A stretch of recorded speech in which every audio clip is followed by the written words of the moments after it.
حاجه السيزر بيحبها قوي يا جماعه. قلبي هم ما اكلوكش طول النهار يا روح قلبي، ما اكلوكيش طول النهار. ايه السيزر؟ طب انت ليه ما فتحتش التلاجة وطلعت الاكل وكلت انت؟ انا مش فاهمه ايه سيزر، انا هعمل لك قفل على التلاجة وهديك مفتاحه وانت لوحدك اللي تطلع وتاكل.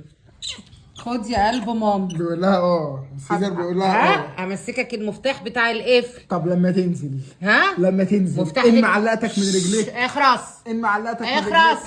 ايه ده يا سيزر؟ سايب منا بيضحي بالاكل، لازم يرحب بيك يا منته. يلا ان معلقتك من رجليك خد اول يا ما قلب. تنزل. هرقعهم لك حته علقه، انا هقطعهم. سيزر مين اللي جايب لك الهدوم الحلوه دي؟ انا هقطعهم. سيزر مش مركز في اي حاجه خلاص دلوقتي. الف انا وشكرا. خلاص وانا كمان خلاص يا سيزر. خميسه في عين اللي ما يصلي على خلاص انا كده انا سامح.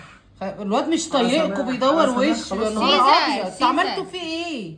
دور وشك هنا كده على الكوره خلاص. انتوا ما بيدورش منكم ليه يا جماعه؟ في ايه؟ انتوا عملتوا فيه ايه يا ولاد؟ زعلان معلش يا سيزر. لا لازم اقفل لك اعمل لك الايه؟ يا نهار ابيض مالك يا حسين؟ انت كنت اكله؟ معلش انا اسف يا حسين ده انا سبته شويه عيطتوه وما اكلتوهوش. ليه كده طيب؟ يا نهار ابيض. احنا اصحاب. لكن انا لا صح.